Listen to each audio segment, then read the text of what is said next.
Sơ đó này, ở đâyបន្តទៅដល់មេរៀនទី3គឺទំហំសមាមាត្រនិងភាគរយអញ្ចឹងយើងផ្ដោតលើពីរចំណុចណោះទី1តកតទៅនឹងសមាមាត្រទី2តកតទៅនឹងភាគរយដែលវត្ថុបំណងរបស់យើងគឺយើងកំណត់ទំហំសមាមាត្រ2ណោះទំហំសមាមាត្រ2ហើយទី2គឺដោះស្រាយចំណោទទី3គឺដោះស្រាយចំណោទដែរគឺតកតទៅនឹងភាគរយហើយនឹងកិច្ចការចំនួនជាដើមអញ្ចឹងចំណុចទី1ដែលយើងសិក្សាគឺទំហំសមាមាត្រដែលមួយទូចគឺសមាមាត្រសរុបហើយទៅទៀតចំណុចពីរទូចយើងនឹងរៀនពីសមាមាត្រច្រាស់ហើយអញ្ចឹងសមាមាត្រស្របហ្នឹងដែលពីអង់គ្លេសថា direct proportion អញ្ចឹងអ្នកគ្នាអាចទៅ search មើលបានទូទៅគឺគេសេទម្រង់ y ស្មើនឹង kx អញ្ចឹងសមាមាត្រស្របគឺបានន័យថានៅពេលឧទាហរណ៍ថាអញ្ចឹងពួកយើងមានគ្នា2នាក់ណោះគ្នា2នាក់ណាគ្នា2នាក់2នាក់ទាំងអស់គ្នាញ៉ាំស្ករគ្រាប់ចុះស្ករគ្រាប់អស់4គ្រាប់អញ្ចឹងបើសិនជាទាំងអស់គ្នាមានគ្នា4នាក់អញ្ចឹងទាំងអស់គ្នាមាន4នាក់ណា4នាក់អញ្ចឹងសំណួរសួរថាញ៉ាំស្ករគ្រាប់អស់ប្រមាណឬក៏ញ៉ាំត្រូវការស្ករគ្រាប់ប្រមាណដើម្បីញ៉ាំអញ្ចឹងទាំងអស់មានប្រហែល2នាក់4ណោះអញ្ចឹង4នាក់ប្រកាសជាត្រូវការប្រហែលត្រូវការ8ស្ករគ្រាប់ហ្នឹងមនុស្សកាន់តែកើនស្ករគ្រាប់កាន់តែកើនឡើងដែរដូចគ្នាក្នុងអថេដែលគេតាំងពេលនេះគឺថា y ស្មើនឹងការ x ឲ្យថាការមានមេគុណ2ចុះ 2x ចុះអញ្ចឹងបើសិនជាក្នុងករណី x ស្មើ1តើគ្នាអាចទាញបានឲ្យ y ស្មើអីមិនយក1គុណចំនួនចូលឡើង x ណោះអញ្ចឹង2ម្ដងគឺបាន2មែនទេដល់ពេលដែល x ស្មើ2តើគ្នាយក x ហ្នឹងចំនួនដែរលេខ2ម្ដងអញ្ចឹង2គុណឲ្យ2ចេញអីចេញ4អញ្ចឹងយើងឃើញថានៅពេលដែល x កើន y ក៏កើនដែរអញ្ចឹងនេះហើយគឺជាសមាមាត្រស្របឥឡូវយើងមើលលក្ខណៈទី1គឺថាផលគុណតួចុងស្មើនឹងផលគុណតួមធ្យមដូចកន្លែងនេះគេមានអញ្ចឹងនេះ y អងលើ x អងអញ្ចឹង y អងលើ x អងយើងអាចសេចុច2ចេះណោះអាចសេបែបហ្នឹងបានហើយ y ដឺលើ x ដឺយើងអាចសរសេរថា y ដឺចុច2ហើយ x ដឺអញ្ចឹងគេថាមិនគេថាផលគុណនេះផលគុណតួចុងបានន័យថានេះ y អងជាមួយនឹង x ដឺមាននៅឆ្ងាយដូចគ្នានឹងផលគុណតួចុងស្មើនឹងផលគុណតួមធ្យមនៅកណ្ដាលនេះអញ្ចឹងយើងអាចសរសេរថា y អងគុណជាមួយនឹង x ដឺស្មើនឹងអីស្មើនឹង x អងគុណជាមួយនឹង y ដឺមានអីថាអញ្ចឹងគ្នាយើងឧទាហរណ៍ជាលេខបានកន្លែងហ្នឹងឧទាហរណ៍ថាយើងមានឧទាហរណ៍ថាយើងមានលេខណាចែកដាច់ឯងស្រួលគិត2លើ4ស្មើ1លើ2 2លើ4ស្មើ1លើ2យើងអាចសរសេរថាម៉េចដូចយើងនិយាយមិញអញ្ចឹង 2.2 មក4ហើយស្មើនឹង1.2 មកលេខ2មែនទេរបាស្មើនឹង0.2កន្លែងហ្នឹងអញ្ចឹងយើងយកឆ្ងាយគុណឆ្ងាយណាផលគុណតួចុងយក2គុណ2មកនេះយក2គុណ2 30ហើយមិនស្មើគេ4គុណ1ចាំមើលស្មើគ្នាមែនអត់2គុណ2ស្មើប៉ុន្មាន4នេះ4ដល់ពេល4គុណ1ស្មើ4ទៀតអញ្ចឹងបានន័យថាផលគុណតួចុងគឺពិតជាស្មើនឹងផលគុណតួមធ្យមមែនតិចទៀតយើងនឹងអាចនិយាយអំពីការទាញរង្វង់ជាដើមឥឡូវយើងយល់ពីលក្ខណៈទី1ប៉ុណ្ណឹងបន្តទៅដល់លក្ខណៈទី2គេថាម៉េចគេថា x អង x ដឺជា2ចំនួនខុសពី0នេះហើយផលបូកវាក៏ផ្ទុយពី0ដែរដោយសារតែតិចទៀតយើងនិយាយវានៅភាគបែនដែរអញ្ចឹងភាគបែនត្រូវតែខុសពី0ឥឡូវលោកគ្រូឧទាហរណ៍ថាលោកមានលេខទូទៅចុះតើគ្រូមាន1លើ2ចុះមិញស្មើ2លើ4មែនទេអញ្ចឹងលក្ខណៈទី2នេះគេចង់ឲ្យយើងយល់ពីប្រភេទមិនមានថា2គូឬក៏2ប្រភេទហ្នឹងអាចបន្តទៅស្វែងរកប្រភេទផ្សេងឬក៏អាចធ្វើប្រមាណវិធីមិនពួកយើងចាំមើលតោះគ្នាឥឡូវលោកគ្រូយក1នេះភាគយកបូកភាគយក1បូក2តោះគ្នាបូកមកចេញបាន3ហើយ2បូក4គឺចេញបាន6អញ្ចឹងយើងដឹងហើយថា1ភាគ2ស្មើ 0.5 2លើ4ក៏ 0.5 3ចែក6ក៏ 0.5 ទៀតអញ្ចឹងមិនថាបន្ទាប់ពីយើងបូកភាគយកហើយនៅតែស្មើប្រភេទទី1ឬប្រភេទទី2ដែរហ្នឹងមែនទេឥឡូវយើងជឿសាក់បូក3តួអ្នកតោះគ្នាអាចយកលើបូកគ្នាទាំងអស់ហ្មងនេះយក1បូក2បូក3អញ្ចឹងយើងបូកទៅគឺស្មើមែនគឺស្មើ6មែនទេហើយសាក់យក2បូក4បូក6មកចេញបាន10 12អញ្ចឹង6ចែក12នៅតែ 0.5 ដែរអញ្ចឹងបានន័យថាបន្ទាប់ពីបូកប្រមាណប្រភេទក៏ដោយនៅតែស្មើតម្លៃហ្នឹងស្មើប្រភេទទី1ក៏បានស្មើប្រភេទទី2ក៏បានស្មើប្រភេទទី3ក៏បានដែរអញ្ចឹងនៅពេលដែលគេមានរូបមន្តផ្សេងក៏ដោយ a លើ b ស្មើ c លើ d ស្មើ e លើ f ចង់បន្តទៀតក៏បានដែរប៉ុណ្ណឹងក៏បានគឺស្មើអី a បូក c លើ b បូក D ហើយក៏អាចសរសេរ3តួហ្មងក៏បាន A បូក C បូក E លើ B បូក D ហើយបញ្ជាក់បន្តិចពួកយើងកន្លែងហ្នឹងគឺភាគបែងគឺផ្ទុយពី0មែនទេអញ្ចឹងលក្ខណៈទី2គឺគេឲ្យយើងយល់ពីលក្ខណៈប៉ុណ្ណឹងឲ្យយើងយល់ច្បាស់តាក់ទងទៅនឹងប្រភេទអូខេអញ្ចឹងយើងទៅមើលឧទាហរណ៍មួយមើលថាតើពិបាកប៉ុណ្ណាសម្រាប់ម៉ាត់ស្រោមហ្នឹងឥឡូវយើងមើលគេថាម៉េចកាកបាទក្រហមចែកអង្គ320គីឡូក្រាមឲ្យប្រជាជនណា3គ្រួសារទី1គឺមានសមាជិក4នាក់គ្រួសារទី2មានសមាជិក5នាក់គ្រួសារទី3មានសមាជិក7នាក់គេដឹងថាមនុស្សម្នាក់ទទួលបានអង្គស្មើគ្នានេះអង្គស្មើគ្នាហើយចំណែកគ្រួសារនីមួយស្មើបានទៅនឹងសមាជិកនៅគ្រួសារនៅក្នុងគ្រួសារអញ្ចឹងថាគ្រួសារដែលមានសមាជិកតិចគឺប្រកាសជាបានអង្គតិចទេមែនទេគ្រួសារដែលមានសមាជិកច្រើនប្រកាសជាបានអង្គច្រើនអញ្ចឹងឲ្យរកចំណែកអង្គដែលគ្រួសារនីមួយទទួលបានគេចង់ដឹងថាសមាជិកដែលមាន4នាក់នេះគ្រួសារដែលមានសមាជិក4នាក់នេះទទួលបានអង្គប៉ុន្មានអញ្ចឹងទៅតោះបន្តទៀតអញ្ចឹងយើងអត់ដឹងទេយើងដឹងថាចំណែកគ្រួសារមួយ4នាក់បានប៉ុន្មានចឹងយើងតាំង A B C ជាចំណែករៀងគ្នានៃគ្រួសារ4 5និង7នាក់ហ្នឹងបើថា A នេះគឺតាំងឲ្យចំណែកដែលគ្រួសារមានសមាជិក4នាក់ទទួលបាន B គឺជាចំណែកនៃអង្គណាដែលគ្រួសារដែលមានសមាជិក5ហើយ C ដូចគ្នាដែលមានសមាជិកហ្នឹងគឺចំនួន7នាក់បន្តទៀតយើងដឹងថាកាលណាយើងតាំងបែបហ្នឹងយើងអាចសេជាសមាមាត្របានមែនទេចឹងបានហើយបាន A លើ4ស្មើនឹង B លើ5ស្មើនឹង C លើ7ហើយមិញយើងនិយាយគ្នាហើយថាណោះថាបើបងប្អូនយកខាងលើបូកចូលគ្នាគឺហើយនឹងខាងក្រោមបូកចូលគ្នាគឺយើងអាចសរសេរមិនបានគឺ A បូក B បូក C ស្មើនឹង4បូក5បូក7ហើយយើងដឹងថា A បូក B បូក C ស្មើនឹង320មិនយើងដឹងអញ្ចឹងដោយសារតែយើងដឹងថា A បូកនេះសុំទោសដែលយើងដឹងថា A B C ហ្នឹងគឺជាចំណែកនេះជាចំណែកដែលគ្រួសារនីមួយ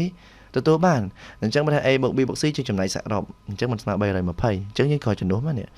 A បូក B បូក C ហ្នឹងស្មើនឹង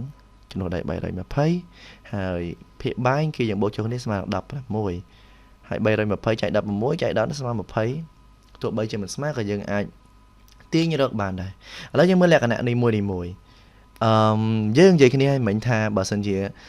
ប្រភេទនីមួយហ្នឹងបូកចូលគ្នាក៏ដោយក៏វាស្មើប្រភេទទី1ក៏បានប្រភេទទី2ក៏បានប្រភេទទី3ក៏បានដែរអញ្ចឹងបើថា20នេះគឺអាចសរសេរថាស្មើ A លើ4ហើយក៏យើងអាចសរសេរថា20ស្មើនឹង B លើ5ហើយក៏20នេះក៏អាចសរសេរថាស្មើនឹង C លើ7ដែរអញ្ចឹងគេចាប់ផ្ដើមសរសេរមកនេះ A លើ4ស្មើ20 B លើ5ស្មើ20 C លើ7ក៏ស្មើ20ដែរហើយយើងទាញមកនេះពួកយើងតោះគ្នាយើងឥឡូវលោកគ្រូសរសេរលក្ខណៈខាងឡាយហ្នឹងបន្តិច A លើ4ស្មើ20ស្មើ20អញ្ចឹងបើយើងចង់បាន A គឺអ្នកទាំងអស់គ្នាចង់បំបត្តិ4ហ្នឹងមែនទេ4នៅភាគបាយអញ្ចឹងយើងគុណ4សងខាងមកគុណ4សងខាងមកអញ្ចឹងបើថា A ស្មើប៉ុន្មាននេះសម្រួល4ចោលណាអញ្ចឹងកាលណា20គុណ4គឺ80អូខេមួយទៀតយើងមាននេះគេយើងមាន B លើ5ស្មើនឹង20តោះនេះអាចធ្វើតាមការបោះក៏បានដែរបើយើងយល់ច្បាស់ឡើយហ្នឹងហើយយើងបោះមកចែកបោះមកគុណមែនទេអញ្ចឹង B ស្មើនឹង20គុណជាមួយនឹង5ស្មើប៉ុន្មានស្មើនឹង100មែនទេC លើ7ស្មើ20យើងធ្វើដូចគ្នាអញ្ចឹង C គឺស្មើនឹង140អញ្ចឹងចំណែកគ្រួសារនៃមួយទទួលបានគឺ80គីឡូក្រាម100គីឡូក្រាមហើយនឹង140គីឡូក្រាម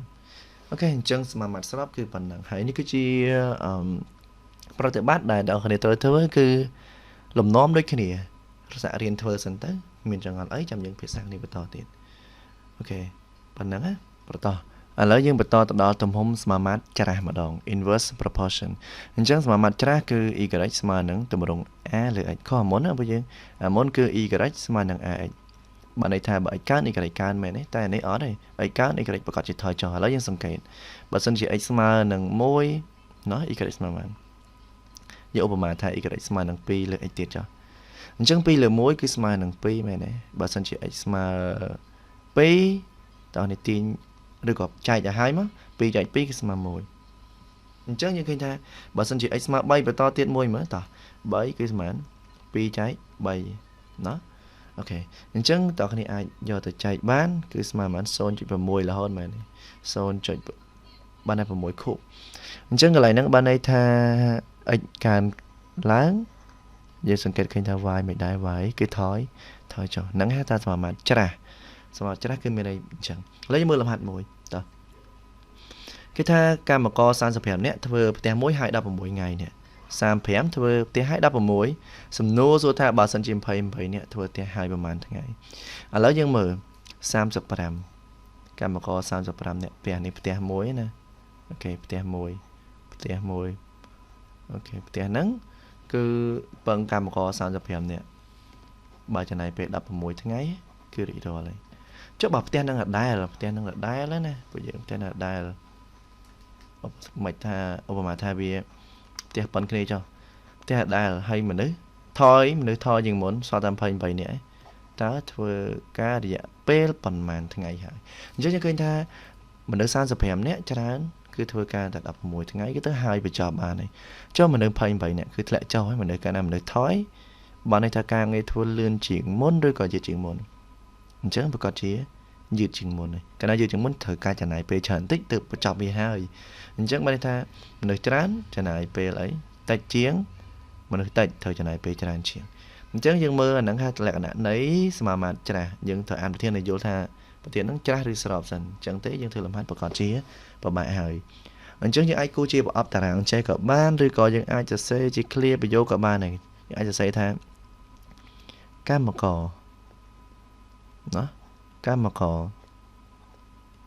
35នាក់ធ្វើផ្ទះមួយរយៈពេល16ថ្ងៃចុះកម្មករ28នាក់ធ្វើការរយៈពេលប៉ុន្មានយកដឹងតាំងនេះអីកាលពីសមាមាត្រស្របណាគ្នាយើងសមាមាត្រស្របគឺយើងធ្វើមិនយើងផលធៀបយកមកមនុស្សលើមនុស្ស35លើ28ស្មើនឹងថ្ងៃលើថ្ងៃ16លើអីហ្នឹងគឺជាសមាមាត្រស្របមែនទេដូចគូបញ្យល់ហើយអញ្ចឹងតែនេះជាសមាមាត្រច្រាស់អត់ចឹងទេគឺបានន័យថាគឺយើងយក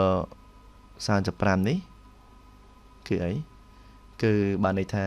គុណជាមួយនឹងអី16 35គុណឲ្យ16សំដៅ16ណាសេសុបួរ16 28គុណ x អញ្ចឹងតើគ្នាអាចទីរក x បានមែនទេឬក៏យើងក្បួនយើងបានពីវិធីសាស្ត្របោះក៏បានឬក៏យើងចែកអង្គទាំងពីរហ្នឹងនេះយើងចែកអង្គទាំងពីរហ្នឹងនឹង28ចែក28មកនេះចែក28ដៃមកគឺដាច់ឯមែនទេអញ្ចឹងបានន័យថា norm x គឺស្មើនឹង35តោះនេះជគុណ16ខ្លួនឯងមកហើយចែកនឹង20ចែកនឹង28មែនទេអូខេអញ្ចឹងឡើយហ្នឹងវិធីសាស្ត្រមានណាបើយើងមានគុណបាញ់មិនដើម្បីលឿនយើងសង្កេតណាលោកគ្រូប្រាប់តិចនឹងតិចលេខខ្លះយើងអាចធ្វើលឿនបានដូចចែក28នេះ7មែន7គុណ4 35នេះគូគិតថា7គុណ5 16នេះគឺគូថា4គុណ4ហើយយើងមិនយើងសម្រួលយកបដ ாய் នេះយើងសម្រួល7ហើយនឹង4មែនទេសល់តែ5គុណ4ហ្នឹង5គុណ4គឺ20មែនទេ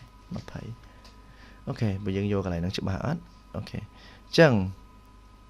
យើងអាចសរសេរបានបែបហ្នឹងហើយ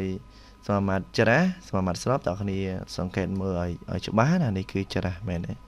ច្រាស់សរសេរបានបែបហ្នឹងអញ្ចឹងយើងត្រូវវិភាគទៅលើលក្ខណៈរបស់វាថាគេហើយសមាមាត្រច្រាស់គឺក៏យើងអាចសរសេរវិញ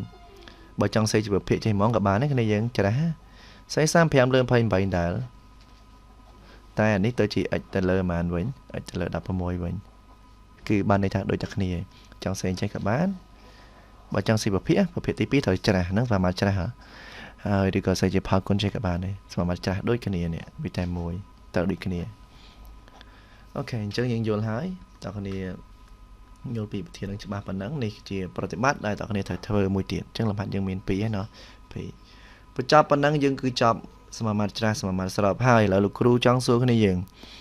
លំហាត់ទី1នេះតើជាសមាមាត្រច្រាស់ឬក៏ជាសមាមាត្រស្របតើនេះមើលតិចមើលតើគេថាខ្មៅដៃប៉ុន្មានខ្មៅដៃ5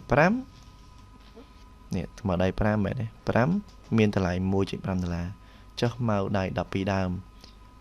ត្រូវចំណាយអស់ប៉ុន្មានណាឬក៏ត្រូវតម្លៃប៉ុន្មានអញ្ចឹងតើគ្នាដឹងនេះជាសមាមាត្រអីហើយបើដឹងហើយសូមធ្វើចម្លើយទី2